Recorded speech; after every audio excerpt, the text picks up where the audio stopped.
RSS ভারতের রাজনীতিতে এমন একটা নাম যার উপস্থিতি দৃশ্যের আড়ালে থেকেও ক্ষমতার কেন্দ্রে অনুভূত হয়। একসময় যাদের ভাবা হতো কেবলমাত্র একটি সামাজিক অথবা সেবামূলক সংগঠন, আজ তারা ভারতের সবচেয়ে প্রভাবশালী রাজনৈতিক শক্তির অন্যতম চালিকা শক্তি। বিজেপি সরকারের প্রতিটি নীতি, প্রতিটি নির্বাচনী কৌশলের পেছনে আরএসএসের দর্শন এবং সাংগঠনিক কাঠামোর ছাপ একেবারে স্পষ্ট। একথা নতুন করে কোনো বলার প্রয়োজন পড়ছে না। কিন্তু প্রশ্ন হচ্ছে, আগামী 2026 সালের নির্বাচন ঘনিয়ে আসার সঙ্গে সঙ্গে এই আরএসএস এবার কি ভূমিকা নিতে চলেছে? বিজেপির রাজনৈতিক মঞ্চে যা দেখা যাচ্ছে তা কি মেনে নিতে পারছে না আরএসএস? বাংলা নিয়ে বিজেপির ভূমিকায় কি হতাশ আরএসএস? 2026 সালের বিধানসভা নির্বাচন কি তাই শুধু রাজনৈতিক নয়, মতাদর্শিক সংঘর্ষের মঞ্চও হতে চলেছে? এসআইআর আবহে যখন বাংলার রাজনীতি সরগরম, তখন আসন্ন বাংলার ভোটকে কেন্দ্র করে কি অতি গোপনে কাজ চালিয়ে যাচ্ছে এই আরএসএস? নমস্কার, আপনারা দেখতে শুরু করেছেন এডিটার্স ডায়েরি। আমি ভাস্কর দত্ত আরও একটি এপিসোডে আপনাদেরকে স্বাগত জানাই। আপনারা জানেন যে রাষ্ট্রীয় স্বয়ংসেবক সংঘ মানে ওই আরএসএস হলো ভারতের অন্যতম প্রাচীন এবং প্রভাবশালী হিন্দু সাংগঠনিক প্রতিষ্ঠান। এটি প্রতিষ্ঠিত হয় 1925 সালের 27শে সেপ্টেম্বর নাগপুরে কেশব বলিরাম হেডগেওয়ারের হাত ধরে। আসলে সেই সময় ভারতের সমাজে ধর্ম, জাতি এবং প্রাদেশিকতার ভিত্তিক বিভাজন বাড়ছিল। আর হেডগেওয়ারের লক্ষ্য ছিল একটি শৃঙ্খলাবদ্ধ, দেশভক্ত এবং সাংস্কৃতিকভাবে ঐক্যবদ্ধ হিন্দু সমাজ গঠন করা, যাতে ভারত স্বাধীন এবং আত্মনির্ভর হতে পারে।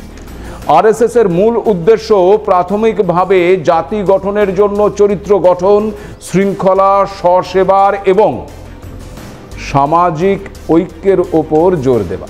প্রাথমিকভাবে আরএসএস একটি সমাজ সংগঠক হিসেবে কাজ শুরু করেছিল, কিন্তু উদ্দেশ্য ছিল হিন্দু সমাজের আত্মবিশ্বাস, শারীরিক শক্তি এবং সাংস্কৃতিক ঐক্য গড়ে তোলা। আরএসএসের দ্বিতীয় সংঘচালক এম.এস. গোলওয়ালকার সংঘের আদর্শকে আরও দার্শনিক এবং সাংগঠনিক রূপ দেন। তার নেতৃত্বে আরএসএস সারা ভারতে দ্রুত ছড়িয়ে পড়ে। স্বাধীনতার পরেও আরএসএস বিভিন্ন সামাজিক এবং রাজনৈতিক প্রভাব বিস্তার করেছিল, যদিও 1948 সালে মহাত্মা গান্ধী হত্যার পর এই সংগঠনকে কিছুদিনের জন্য নিষিদ্ধ করে দেওয়া হয়। পরবর্তীতে সংঘ পুনরায় আবার বৈধতা পায়। এরপর তারা সামাজিক সেবা, শিক্ষা, গ্রামীণ উন্নয়ন এবং সাংস্কৃতিক প্রচারে যুক্ত হয়। আরএসএস থেকেই জন্ম নেয় বিশ্ব হিন্দু পরিষদ, বিদ্যা ভারতী, ভারতীয় জনসংঘ বা পরবর্তীতে এই ভারতীয় জনতা পার্টি বা বিজেপি। এখন বিষয় হচ্ছে, গত 4 তারিখ থেকে এই বাংলায় যে এসআইআর শুরু হয়েছে বা ভোটার তালিকা নিবিড় সংশোধনী প্রক্রিয়া শুরু হয়েছে, কিন্তু এসআইআর ঘোষণা হওয়ার আগে, মাসখানেক আগে থেকেই বিজেপি এবং আরএসএস যৌথ বৈঠক করেছে একাধিকবার। কেন? পুজোর আগেই 2রা সেপ্টেম্বর প্রথম বৈঠকটি হয়েছিল সল্টলেকের একটি বেসরকারি হোটেল। বৈঠকে ছিলেন আরএসএসের এ রাজ্যের একাধিক প্রচারকরা। বৈঠকে ছিলেন আরএসএসের second in command Dattatreya Hosabale, ছিলেন বিজেপির পক্ষ থেকে সর্বভারতীয় 3 সাধারণ সম্পাদক তরুণ চুগ ও দুষ্যন্ত গৌতম ছাড়াও সুনীল বনসাল এবং রাজ্য নেতৃত্ব। সেদিনের বৈঠকে সীমান্তবর্তী সাংসদ এবং মতুয়া সমাজের বিধায়ক ও জনপ্রতিনিধিদেরও ডাকা হয়েছিল।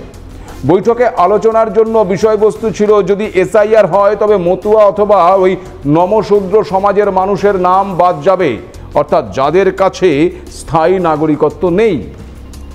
তবে এই সমাজের মানুষ যদি ভোটার তালিকা থেকে বাদ যান, সেটা আদতে ক্ষতি কিন্তু ওই বিজেপি। তাই এদের কিভাবে অতি সত্বর স্থায়ী নাগরিকত্ব দেওয়া যাবে, সেটাই ছিল ওই আলোচনার বিষয়বস্তু। অর্থাৎ সেদিন থেকেই এসআইআর এর পাশাপাশি সিএ ক্যাম্প করতে হবে বলেই জানিয়ে দেওয়া হয়েছিল। গোপনে অথবা ক্যাম্প করে এই আবেদনপত্র বিলি করার কাজ শুরু করে দিয়েছিল আরএসএস এবং তার একাধিক সহযোগী সংগঠন। এবছরই বিজয়া দশমীর দিন এই আরএসএস পূর্ণ করেছে তাদের 100 বছরের পথ চলা। ইতিমধ্যে রাজ্যের বিভিন্ন প্রান্তে আরএসএস তাদের 100 বছরের পথ চলার ইতিহাস তুলে ধরছে বিভিন্ন মহলে। এই কর্মসূচির একটি অংশ কিন্তু নাগরিক সম্মেলনও বটে। সমাজের বিভিন্ন স্তরের মানুষের বাড়ি বাড়ি পৌঁছে যাচ্ছেন তারা। আমন্ত্রণ জানানো হচ্ছে নাগরিক সম্মেলনে। কিন্তু শুধুই কি আরএসএস এর 100 বছরের ইতিহাস জানানোর জন্যই এই নাগরিক সম্মেলন? তা কিন্তু একদমই নয়। ঘরে ঘরে পৌঁছে যাওয়াই সংঘের এখন প্রধান কাজ। সাধারণ মানুষের ঘরে ঘরে পৌঁছে গিয়ে সংঘের পথ চলা সম্পর্কে যেমন বোঝানো হচ্ছে, ঠিক তার পাশাপাশি আলাপচারিতায় উঠে আসছে ভোটার তালিকায় নিবিড় সংশোধনের প্রসঙ্গ। সেখানে গিয়েই কার্যকরভাবে সাধারণ মানুষের মন এবং আবেগ বোঝার চেষ্টা করছেন সংঘের প্রচারকরা। তাই অতি সন্তর্পণে শাসক দলের চোখের আড়ালেই নাকি মানুষের সঙ্গে জনসংযোগ বাড়াচ্ছে সংঘ। তাই যদি হয় তাহলে বলা যেতেই পারে যে নিবিড় যোগাযোগ। এই যোগাযোগ জেলা থেকে শহর নিবিড় করায় ওই আরএসএস এর 2026 বিধানসভা নির্বাচনের আগে এখন প্রধান লক্ষ্য। এখন বিষয় হচ্ছে আরএসএস তাদের প্রচার কৌশল এবং জনসংযোগের অভিঘাত বিপুলভাবে পাল্টেছে। আরএসএস এর অঙ্গুলি হেলনেই একসময় বাংলায় বিজেপি সভাপতি হয়েছিলেন দিলীপ ঘোষ। সারথি হিসেবে পাঠানো হয়েছিল পোর খাওয়া সংগঠক সুব্রত চট্টোপাধ্যায়কে। সেবার 2019-এর লোকসভা নির্বাচনে বিজেপি পেয়েছিল 18 জন সাংসদকে। আর তার 2 বছরের মধ্যেই 2021-এর বিধানসভা নির্বাচন। অমিত শাহর 200 আসনের টার্গেটের কাছাকাছিও পৌঁছতে পারেনি বঙ্গ বিজেপি। এরপর দিলীপ ঘোষের সভাপতিত্বের শেষ দিকের একসময় দায়িত্ব পান সুকান্ত মজুমদার। তাতেও অনুমোদন ছিল ওই আরএসএস এর। সুকান্ত মজুমদারের মেয়াদ কালে বিজেপি লড়াই করেছিল 3টি বড় নির্বাচন। 1 কলকাতা পৌরসভা নির্বাচন এবং রাজ্যের পৌরসভা নির্বাচন, 2 পঞ্চায়েত নির্বাচন, আর 3 2024-এর লোকসভা নির্বাচন। সুকান্ত মজুমদারের মেয়াদ শেষ হওয়ার পর বিজেপির কাছে বড় চ্যালেঞ্জ হয়ে দাঁড়ায় 2026-এর বিধানসভা নির্বাচন। আর এই অবস্থায় বিজেপির রাজ্য সভাপতি কে হবে সেটাও একটা বড় চ্যালেঞ্জ। যেভাবে বঙ্গ বিজেপি চলছে তাতে কি ক্ষুব্ধ আরএসএস? তবে কি বিজেপি চায় না বাংলা দখল করতে? 2024 লোকসভা নির্বাচনের পর আরএসএসই পুরোপুরি দায়িত্ব নিল বিজেপির সভাপতি নির্বাচনে। ঠিক করা হয় এমন কাউকে সভাপতি করা হবে যে সে হবে আরএসএস এর ঘরের ছেলে, আবার যাকে নিয়ে কর্মীদের মধ্যে কোনো বিরোধ হবে না। এরপর আরএসএস দিল্লির সঙ্গে এই বিষয়ে একাধিক বৈঠক করে। বিজেপির সর্বভারতীয় সাধারণ সম্পাদক সংগঠন বিএল সন্তোষের সঙ্গেও একাধিক বৈঠক করার পর সিদ্ধান্ত নেওয়া হয় যে শ্রমিক ভট্টাচার্যকেই করা হবে বিজেপির রাজ্য সভাপতি। প্রথমত দলের সাথে দীর্ঘদিন ধরে রয়েছেন তিনি। দ্বিতীয়ত দলের প্রথম সভাপতি হরিপদ ভারতীর সঙ্গেও কাজ করেছেন এই শ্রমিক ভট্টাচার্য। তৃতীয়ত আবার তপন শিকদার ছিলেন তার রাজনৈতিক গুরু। চতুর্থ, দলের খারাপ সময় থেকে ভালো সময় তিনি ছিলেন একেবারেই নির্লিপ্ত। দলের আহামরি কোনো বড় পদে তিনি কখনোই ছিলেন না। শেষমেশ আরএসএস দায়িত্ব দিল সেই শ্রমিক ভট্টাচার্যকে। আর যেটা উল্লেখযোগ্য তা হলো এক প্রকার ধরেই নেওয়া হলো যে এবারে 26-এর নির্বাচন বকলমে পরিচালনা করবে ওই আরএসএস। শ্রমিক ভট্টাচার্য সভাপতি হওয়ার 3 মাসেরও বেশি সময় কেটে গেছে। তার নেতৃত্বাধীন রাজ্য কমিটি এখনও তৈরি হয়নি। এই পরিস্থিতিতে রাজ্যের বিধানসভা নির্বাচনের দায়িত্ব দিয়ে দেওয়া হয় 2 দিল্লির নেতাকে। এর মধ্যে একজন ভূপেন্দ্র যাদব, যিনি নাগপুর আরএসএস এর পছন্দের তালিকায় একদম প্রথম দিকে রয়েছেন, আর অন্যজন বিপ্লব কুমার দেব। তিনিও আরএসএস এর কার্যত একেবারে পোস্টার বয় হিসেবেই পরিচিত ছিলেন ত্রিপুরায়। সেবার আরএসএসই ঠিক করেছিল বিপ্লবী হবে ত্রিপুরার মুখ্যমন্ত্রী, আর সেটাই হয়েছিল। অর্থাৎ রাজ্যের বিধানসভা নির্বাচনে সিগনেচার দিচ্ছে কিন্তু আরএসএস। রাজ্য কমিটিতে যাদের নিয়ে আসা হবে তার জন্য ভূপেন্দ্র যাদবের সঙ্গে রাজ্যের আরএসএস এর সদর কার্যালয়ে একাধিক বৈঠক হয়ে গেছে। জানা যাচ্ছে সেখানেও থাকবে সংঘের বেছে দেওয়া লোকজন। অর্থাৎ সংগঠন থেকে প্রচার সব দিকেই আরএসএস এর মতামত এখন প্রায় বিজেপির জন্য বাধ্যতামূলক হয়ে গেছে।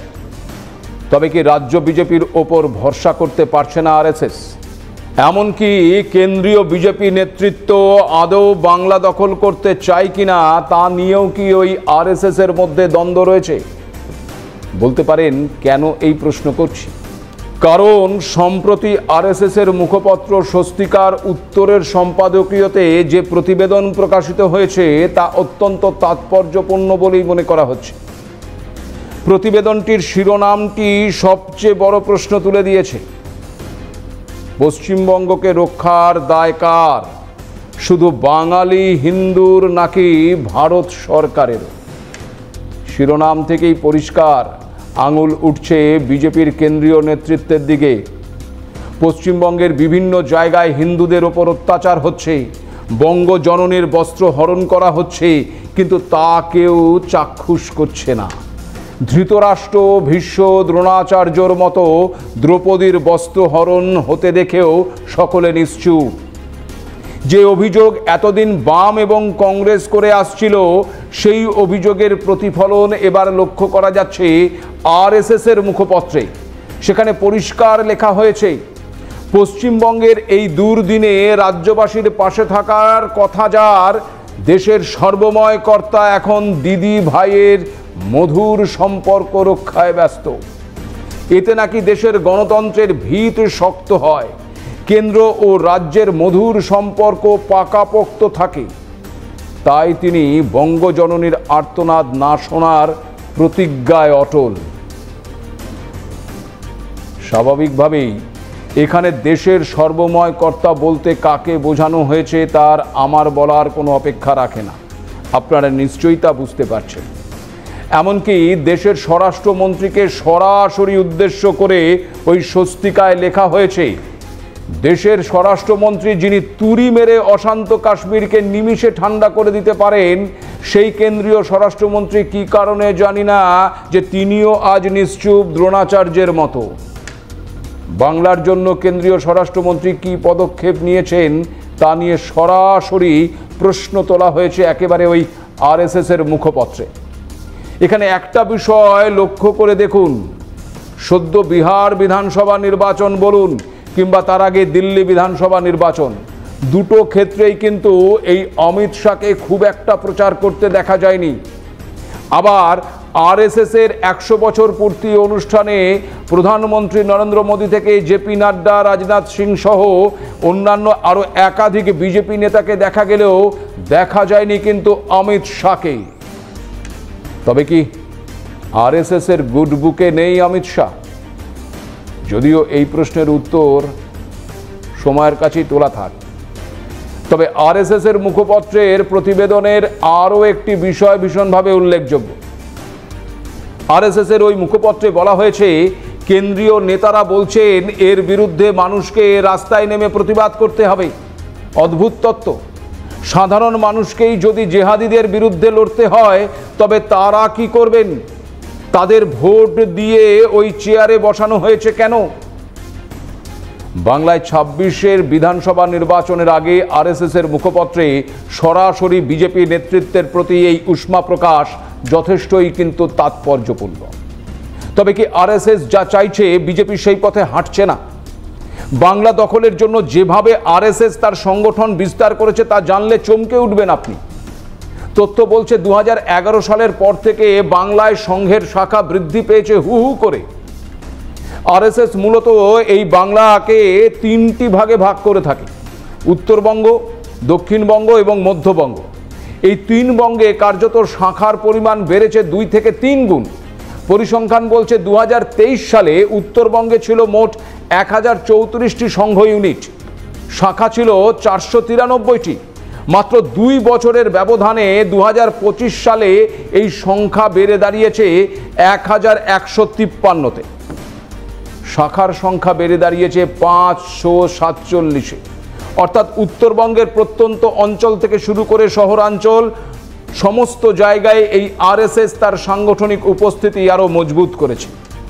আবার পরিসংখ্যান অনুযায়ী এই মধ্যবঙ্গেই দেখা যাচ্ছে সবচেয়ে নাটকীয় বৃদ্ধি ঘটেছে। 2023 সালে এই মধ্যবঙ্গে মোট ইউনিট ছিল 1320টি, আর 2025 সালে সেই সংখ্যা এক লাফে বেড়ে দাঁড়িয়েছে 1823টি। শাখা বেড়েছে 483 থেকে 758-তে। আর মধ্যবঙ্গ বিশেষ করে নদিয়া, মুর্শিদাবাদ এবং বর্ধমানের মতো জেলাগুলোকে নিয়ে আরএসএস তৈরি করেছে। গভীর প্রভাব রয়েছে আরএসএসের এখানে। এই অঞ্চলটি একসময় বামপন্থী রাজনীতির ঘাঁটি ছিল, এখন সেখানে উত্থান ঘটছে আরএসএসের সাংগঠনিক কাঠামো। এবার একটু দক্ষিণবঙ্গের পরিসংখ্যানের দিকে নজর দেওয়া যাক। দক্ষিণবঙ্গ মানে কলকাতা এবং তার সংলগ্ন জেলাগুলোতে 2023 সালে মোট সংঘের ইউনিট ছিল 1206টি, আর 2025 সালে তা বেড়ে দাঁড়িয়েছে 1564-তে। শাখা বেড়েছে 619 থেকে 715-তে। অর্থাৎ 2 বছরের ব্যবধানে বাংলার 3 প্রান্তেই আরএসএসের সক্রিয় ইউনিট বেড়েছে মোট প্রায় 1000টি। অর্থাৎ আরএসএস যে একটি ক্ষমতার কেন্দ্রে উঠে আসছে তা বলাই বাহুল্য। এর পাশাপাশি আরএসএসের সহযোগী একাধিক সংগঠন যেমন বিশ্ব হিন্দু পরিষদ, বজরং দল, হিন্দু সেবা দল, অঞ্জনী পুত্র ও আরও একাধিক গোঁড়া হিন্দুত্ববাদী সংগঠন তাদের বিস্তার ঘটিয়েছে এবং ঘটাচ্ছে দিনের পর দিন ধরে। তবে একটা বিষয় এখানে লক্ষণীয় যে শতাব্দীব্যাপী যাত্রায় আরএসএস উল্লেখযোগ্যভাবে বিকশিত হয়েছে, কারণ এই সংগঠন জাতির পরিবর্তনশীল চাহিদার সঙ্গে খাপ খাইয়ে নিয়েছে এবং একই সঙ্গে জাতি গঠন অর্থাৎ নিজেদের মূল লক্ষ্যের প্রতি অটল রয়েছে। ঐতিহাসিকভাবে আরএসএস যে প্রধান সমালোচনার মুখোমুখি হয়েছে তার মধ্যে একটি হলো উচ্চবর্ণের হিন্দুদের সঙ্গে সম্পর্ক। যদিও গত কয়েক দশক ধরে সংগঠনটি এই বাধাগুলোকে ভেঙে ফেলার জন্য এবং একই সঙ্গে দলিতদের সামাজিক এবং অর্থনৈতিক উন্নয়নের জন্য সক্রিয়ভাবে কাজ করার সমন্বয় চেষ্টা করছে। এর মধ্যে রয়েছে শিক্ষা, স্বাস্থ্যসেবা এবং বৃত্তিমূলক প্রশিক্ষণ। তবে আরএসএস এবং মুসলিম সম্প্রদায়ের মধ্যে সম্পর্ক নিয়েও রয়েছে বিস্তর বিতর্ক। এক্ষেত্রে অন্যতম গুরুত্বপূর্ণ উদ্যোগ হলো ওই মুসলিম রাষ্ট্রীয় মঞ্চ। এটি একটি সহযোগী সংগঠন যার লক্ষ্য মুসলিম সম্প্রদায় এবং আরএসএসের মধ্যে সেতু বন্ধন তৈরি করা। এর থেকে একটা জিনিস পরিষ্কার যে আরএসএস ওই মুসলিম বলে দূরে সরিয়ে রাখার যে প্রচেষ্টা তাকে কিন্তু বিশ্বাস করছে না। রাজ্যের বিভিন্ন প্রান্তে লক্ষ্য কণ্ঠে গীতা পাঠের মতন অনুষ্ঠানও করা হয়েছে একাধিকবার। কখনো সেটা কলকাতার ব্রিগেড প্যারেড গ্রাউন্ডে, আবার কখনো শিলিগুড়ির কাবাখালী ময়দানে। 2026-এর বিধানসভা নির্বাচনের আগে ফের আগামী 7ই ডিসেম্বর ব্রিগেড প্যারেড গ্রাউন্ডে হতে চলেছে 5 লক্ষ কণ্ঠে গীতা পাঠ। অর্থাৎ বাংলার মাটি, ইতিহাস, সংস্কৃতির সঙ্গে জাতীয়তাবাদী আদর্শ এক নতুন মিশ্রণ তৈরি হচ্ছে। কিন্তু মনে রাখতে হবে আরএসএস কিন্তু কোনো রাজনৈতিক সংগঠন নয়। বাংলায় যদি রাজনৈতিক পরিবর্তন আনতে হয় তবে তা বিজেপিকেই আনতে হবে। আরএসএস শুধুমাত্র পেছন থেকে ওই বিজেপিকে সহযোগিতা করতে পারে, কিন্তু বিজেপি যদি বাংলা দখল করতে না চায় তবে আরএসএস কি তার কাঙ্ক্ষিত লক্ষ্যে পৌঁছতে পারবে? 100 বছর পার করে আসা আরএসএস যে বাংলাকে অত্যন্ত গুরুত্ব দিয়ে দেখছে তা পরিষ্কার, কিন্তু রাজনৈতিক লড়াইয়ে বিজেপি কতটা অগ্রসর হয় এখন কিন্তু সেটাই দেখার। আজ এ পর্যন্তই। নমস্কার।